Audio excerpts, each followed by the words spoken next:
Hola amigos. Para nosotros los creyentes, y no solamente los católicos, y por lo tanto me refiero a la práctica totalidad, numéricamente hablando, de los hombres que hoy vivimos en el mundo, Dios existe.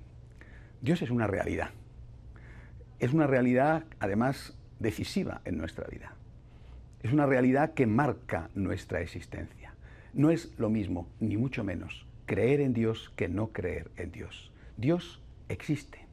Nosotros creemos en esto y esto da sentido a nuestra vida. Y repito, no solamente nosotros los católicos, no somos los únicos creyentes que existimos en el mundo. Pero esto ha sido así desde siempre. Esto no es una novedad, no es algo que de un tiempo a esta parte ha empezado a existir. Por el contrario, esto ha ocurrido desde siempre. Quiero leerles este texto del Catecismo. Dice: de múltiples maneras, en su historia y hasta el día de hoy, los hombres han expresado su búsqueda de Dios por medio de sus creencias y sus comportamientos. A pesar de las ambigüedades que pueden entrañar, estas formas de expresión son tan universales que se puede llamar al hombre un ser religioso. El hombre es un ser religioso. Y esto, repito, hoy, no solo antaño, sino hoy, el hombre es un ser religioso. El hombre es un ser creyente. ¿Y por qué lo es? Porque el hombre, primero, ha intuido siempre que tenía que haber algo más. Ha intuido que todo lo que existe no podía ser fruto de la casualidad. Y ha intuido que después de esta vida no podía haber el vacío y la nada. El hombre, desde sus orígenes, es un ser religioso. La fe es constitutiva de la naturaleza humana. El hombre es el único animal que tiene fe, y tiene fe porque tiene razón, es decir, porque tiene inteligencia. Cuando los antropólogos investigan los orígenes del hombre, cuando encuentran esos primates que de una forma o de otra estuvieron ligados a sus orígenes directamente como predecesores o como ramas paralelas que pudieron coexistir y cohabitar en un momento dado de la historia, descubren que una de las características propias, típicas del Homo sapiens, del ser humano, es la fe. Pero bueno, ¿cómo sabemos la fe del hombre primitivo? Pues es muy sencillo. Lo sabemos, por ejemplo, a través de los enterramientos. El hombre de las cavernas, el hombre más primitivo, bueno, ese hombre enterraba a sus muertos. Y los enterraba, no los dejaba en el campo para que se lo comieran los animales, o simplemente ponía, qué sé yo, unas piedras encima, ¿no? Los enterraba, por ejemplo, mirando al sol, al nacimiento del sol, a la puesta del sol. Ponía en sus enterramientos objetos que había usado en vida y que para aquella gente eran valiosísimos. Nadie se desprende de un tesoro por casualidad o por capricho o como mero detalle para el difunto, porque esos tesoros eran imprescindibles para una vida cotidiana muy difícil. Si lo hacían, era porque creían en la existencia de la vida eterna, en un más allá que sería, repito, intuitivo, seguramente incorrecto en muchos de sus aspectos, pero que indicaba claramente la fe del hombre en la existencia de una vida eterna. Y no se podía creer en la existencia de una vida eterna si no se creía en la existencia de alguien que sostenía esa vida eterna. Llamémosle Dios, llamémosles dioses. La existencia de la divinidad ha sido una constante del ser humano. El hombre es un ser religioso. De hecho, por ejemplo, la palabra ateo es una palabra griega usada después por los romanos y que no significa no creer en Dios, como algunos hoy la utilizan.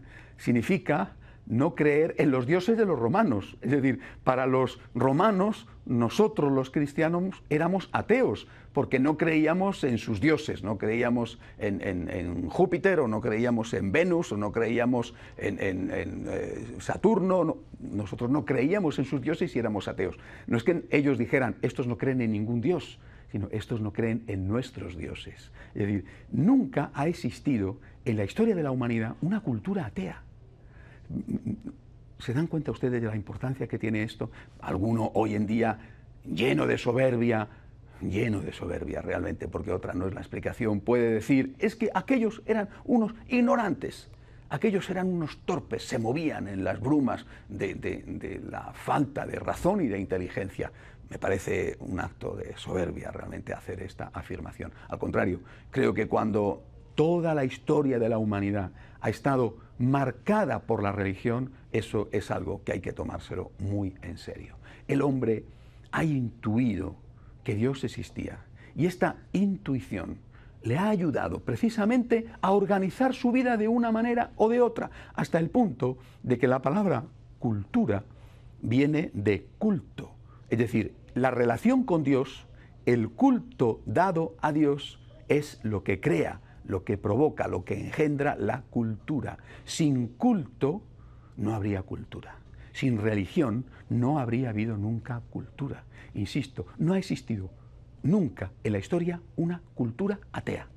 El ateísmo, que es un fenómeno relativamente reciente, tal y como hoy lo entendemos, no tal y como expresa la palabra, como acabo de decir, el ateísmo es algo muy moderno. Nunca existió. Los hombres siempre creyeron en Dios. Eso no significa que no haya habido hombres en particular que no hayan creído o que no hayan creído en los dioses en los que creían sus contemporáneos porque les parecían sus historias demasiado increíbles, demasiado míticas, demasiado inverosímiles. Probablemente esto ha sido así. Siempre ha habido determinadas personas y seguramente más que ateos en el sentido moderno de la palabra, serán personas que han desconfiado de los dioses que les estaban presentando en su generación, en su momento. Pero nunca ha existido una cultura atea. El ateísmo, repito, entendido como lo entendemos hoy, como negación de la existencia de Dios, el ateísmo no ha creado nunca cultura. Y esto hay que decirlo porque es real, porque esto es historia. Y hay que decirlo para defendernos de aquellos que nos critican y nos dicen que somos personas sin cerebro y que parece mentira cómo una persona civilizada, una persona moderna, una persona del siglo XXI puede seguir creyendo en cosas y cuentos de viejas y en supercherías. Y mire usted, ustedes, los ateos, nunca han creado una civilización. Ustedes existen, no digo que no tengan derecho a existir, pero con la historia en la mano, el ateísmo nunca ha creado cultura. Nunca ha habido una cultura atea, una cultura donde la mayor parte de los hombres de una ciudad fueran, o de un país, fueran ateos y fueran capaces de establecer una cultura atea y establecer unas relaciones de convivencia entre los miembros de esa ciudad armónicas posibles. Esto, repito, es un experimento moderno y estamos viendo además cuáles son las consecuencias trágicas de este experimento.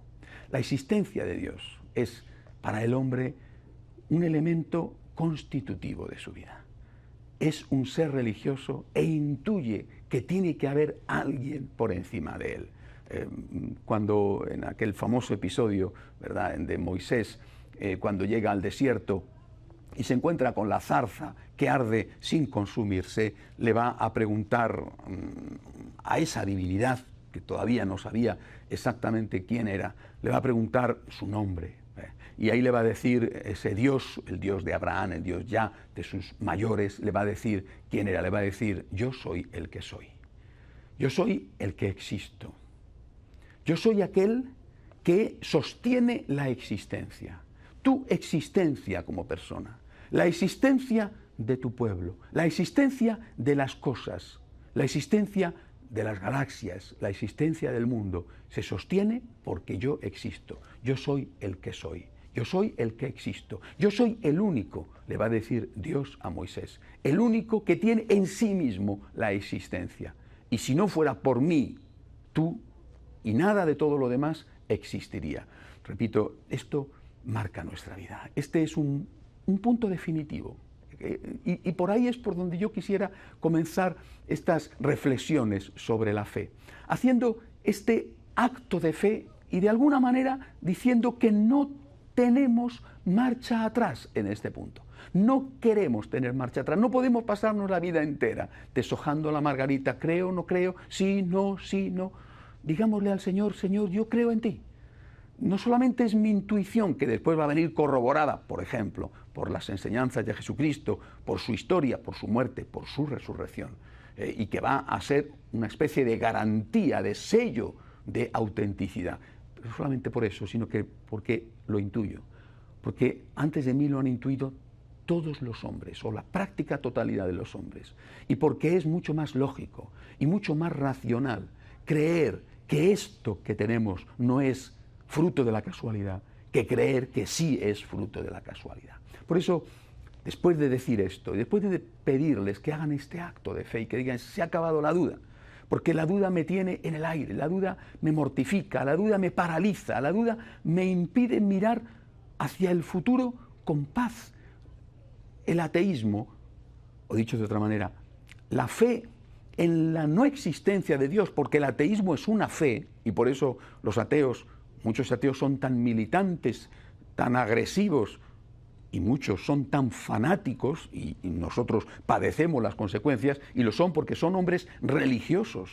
Es decir, son fanáticos religiosos que creen con una fe mucho mayor que la nuestra, porque es más difícil racionalmente detenerla, que creen en la no existencia de Dios. Ellos no creen que Dios existe, ellos creen que Dios no existe, son creyentes como nosotros, pero creen en el no. Nosotros creemos en el sí. Pues bien, el ateísmo, como fe en la no existencia, genera vacío, genera soledad, genera aislamiento.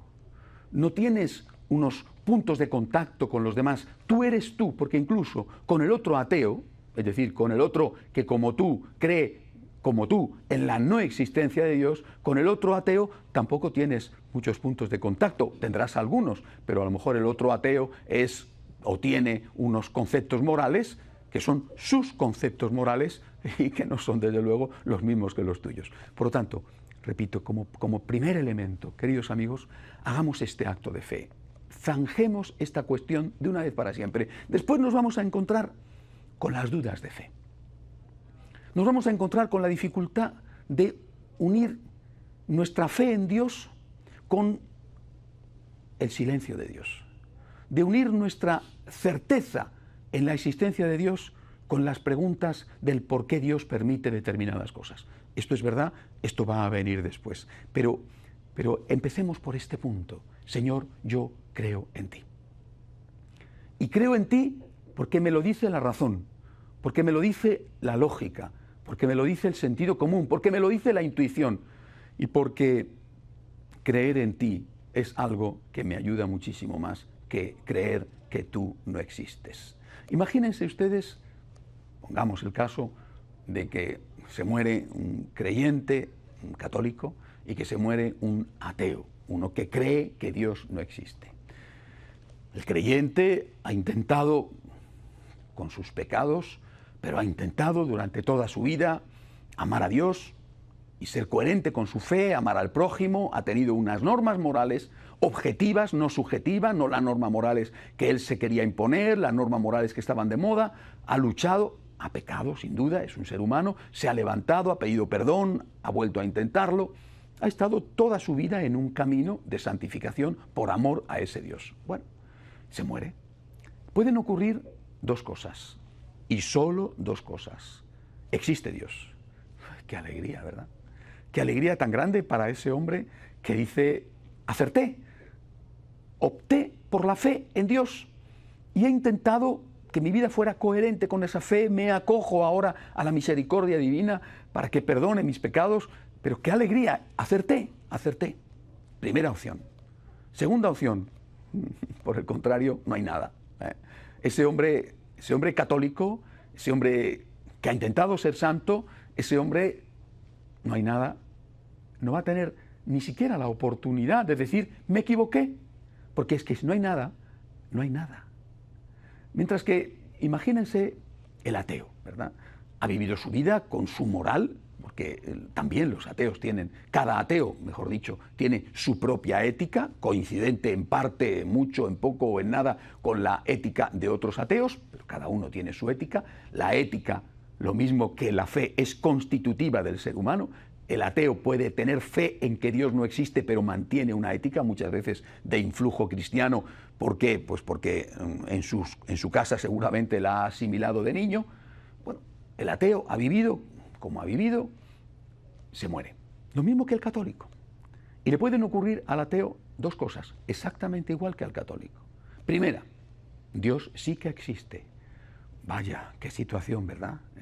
Haber vivido toda la vida negando su existencia, incluso militando contra Él, incluso atacándole e insultándole o atacando e insultando a los que creen en Él, como es tan frecuente, por desgracia, hoy entre tantos ateos. Hoy no estamos viviendo una tolerancia por parte de los no creyentes, al contrario. Hoy estamos viviendo en un contexto de agresividad creciente por parte de los que se dicen no creyentes. Pues al final resulta que se muere y sí que Dios. Vaya situación, ¿verdad? Vaya momento difícil para él. Vaya experiencia de decir, me he equivocado. ¿Qué tontería he hecho? ¿Y cuánto daño he hecho? Imagínense que eso no es así, que se muere el ateo y que efectivamente no hay Dios. El ateo tenía razón, no hay Dios. No se va a dar la oportunidad de que el ateo diga, acerté, eureka, he hecho las cosas bien y no este tonto de católico que ha creído en supercherías de viejas. No va a tener esa oportunidad porque si no hay Dios, no hay nada. Por lo tanto, queridos amigos, con la lógica en la mano, con la inteligencia en la mano, creer en Dios es algo que te beneficia muchísimo más. No se trata de creer en absurdos. No se trata de creer en cosas que no se pueden creer o que no se deben creer. Se trata de creer en cosas posibles. Pero puestos a elegir, elige aquello que te ayuda. Puestos a decir, tengo fe en Dios o tengo fe en que Dios no existe, elige una fe que te sostiene en la vida. Elige una fe que te da compañía.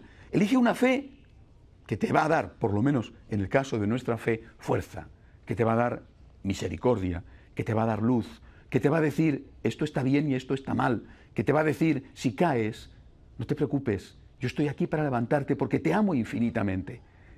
¿Qué consigues con tener la fe en el no, la fe en el vacío, la fe en la negación? Alguno podrá decirme, pero es que la fe es un don y por lo tanto la fe pues se tiene o no se tiene y el que la tiene y el que no la tiene y ni tienes culpa ni tienes demérito. Y bueno, en parte eso es verdad, pero también sabemos que la fe muchas veces se tiene y luego se pierde. Y se pierde porque no se cuida, se pierde porque no se atiende, se pierde porque no se cultiva. ¿Y cómo puedo yo tener fe si no la tengo? Vamos a ver si esto es verdad. Si el hombre es un ser constitutivamente religioso, no tiene que ser tan difícil llegar a la fe en Dios desde el uso honesto de la razón. Recuerdo hace muchos años haber entrevistado a un músico español famoso, ¿no?, que era discípulo de Manuel de Falla. Y Manuel de Falla, de aquellos grandes músicos españoles de principios del siglo XX, había sido compañero de aquellos pensadores republicanos españoles que incluso habían llegado, algunos de ellos, a justificar la matanza y los asesinatos de sacerdotes y religiosos en la Guerra Civil Española. Y Manuel de Falla, un hombre conocido por su fe y por su gran calidad y trayectoria musical, se reunía con aquellos para hablar de cultura, para hablar de las cosas humanas, y sus amigos, lo cuenta él, sus amigos le decían, Manolo, qué envidia te tenemos. Porque esto es muy curioso. Es muy frecuente encontrarse con ateos que dicen que envidian a los creyentes. Repito, por desgracia, estos ateos cada vez son menos y cada vez abundan más los ateos que atacan agresivamente a los creyentes.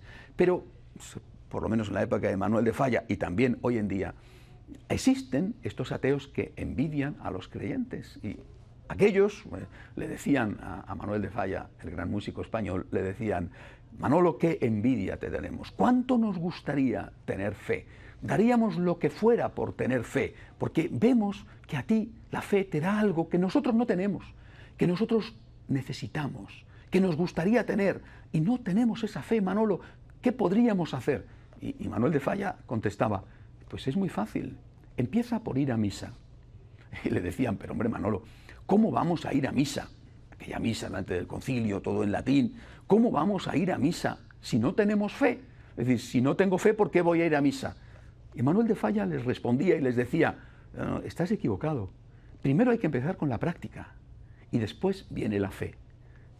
Yo no sé si esto es rigurosamente cierto en el sentido de que empezando por la práctica después viene la fe. Digo que esto es lo que Manuel de Falla, un gran creyente español, un gran músico y creyente español, aconsejaba a sus amigos ateos. Empieza por la práctica y después viene la fe. Y es que a rezar se aprende rezando. Y desde luego somos todos conscientes de que al revés sí que sucede. Es decir, empiezas dejando la práctica y terminas por perder la fe. Esto lo estamos viendo continuamente. ¿Cuántos muchachos, hijos de buenas familias católicas que han tenido una infancia e incluso una primera adolescencia piadosa, han dejado de practicar, arrastrados seguramente por un contexto, insisto, agresivo, y después han terminado por perder la fe? Bueno, casi, porque seguramente siempre hay algo ahí en el fondo. Pero bueno, muchos de los que se declaran ateos y de los que son comecuras y ofensivos contra la Iglesia, es posible que tengan unos orígenes de católicos practicantes, por lo menos de familia católica practicante o de familia cristiana practicante. Es decir, si se cumple que dejar la práctica termina por perder la fe, ¿por qué no se puede cumplir lo que decía Manuel de Falla a sus amigos? Que empieces por tener la práctica y después seguramente te vendrá el don de la fe. Empieza por rezar al Dios desconocido. Si tú quieres tener fe, si tú te das cuenta de que tu ateísmo, de que tu negación de la existencia de Dios como una fe, porque no lo puedes demostrar, si tú te das cuenta que eso te hace daño, que eso te aísla, que eso te perjudica, que eso en el fondo te deja sin futuro, que eso no solamente te deja aquí sin unos resortes que tienen los creyentes, sino que te deja con un interrogante inmenso y doloroso de cara a la otra vida de los tuyos o de cara a la otra vida tuya, pues empieza por practicar, empieza por rezar a Dios, empieza por hacer esta oración. Señor, no creo en ti, pero por si acaso tú existes, te hablo. Por si acaso tú existes, te digo, dame la fe, auméntame la fe, dame la fe. Yo estoy seguro de que Dios nuestro Señor no negará el don de la fe a nadie que la busque de esta manera. Queridos amigos, estamos en el primer programa. Y en este primer programa, insisto, quisiera no solamente darles a ustedes la certeza de la existencia de Dios, sino hacerles ver que creer en Dios es una cosa lógica, es una cosa racional, es una cosa intuitiva, que el hombre ha creído en Dios desde sus orígenes, que no debemos tener complejo por creer en Dios. Tampoco tenemos que tener complejo de superioridad. Bueno, pero desde luego no debemos tener complejo de inferioridad, que viviendo en un contexto en el cual somos acosados por tener fe, piensen lo que sufren, por ejemplo, los jóvenes y los adolescentes, tenemos que levantar la cabeza, tenemos que decir, soy creyente, y soy creyente porque soy inteligente, soy creyente porque tengo estudios superiores, soy creyente y soy creyente porque esto lo han creído los hombres desde toda su existencia, porque esto ha creado toda la cultura que existe. Soy creyente y soy muy feliz de ser creyente. Y gracias a que soy creyente, puedo incluso tolerar la existencia de los no creyentes, o de los, mejor dicho, creyentes en el no Dios. Y por eso que como conclusión de este programa sobre la existencia de Dios, hagan ustedes ese acto de fe y tiren ustedes la llave de la duda al pozo para siempre. Porque lo contrario no va a hacer más que desestabilizarles. Señor, yo creo en ti. Yo creo en tu existencia. Y después veremos, poco a poco, que podemos decir también, yo creo en tu amor. Yo creo en ti. Yo creo en tu existencia. Esto me da seguridad. Esto me ayuda a llevar los problemas de la vida y esto me abre la puerta de la esperanza para la vida eterna. Señor, creo en ti, creo en tu existencia y no voy a dudar más sobre esto, no voy a volver más sobre esto. Creo en ti, en tu existencia y pase lo que pase, Señor, voy a estar contigo. Pase lo que pase, Señor, aunque a veces no entienda el por qué tú permites ciertas cosas, aunque a veces no comprenda cuáles son tus planes, aunque a veces te haga preguntas y me parezca que no hay respuestas, aunque a veces tu silencio, Señor, parecerá que rompe mis oídos más que si fuera un horrible grito. Señor, yo no quiero mirar nunca más hacia atrás. Yo creo en ti. Es lo más inteligente que puedo hacer. Es lo más humano que puedo hacer. Creo en ti y quiero ayudar a otros hombres a que te encuentren, a que te conozcan y, a ser posible, a que te amen. Hasta la semana que viene, queridos amigos, si Dios quiere.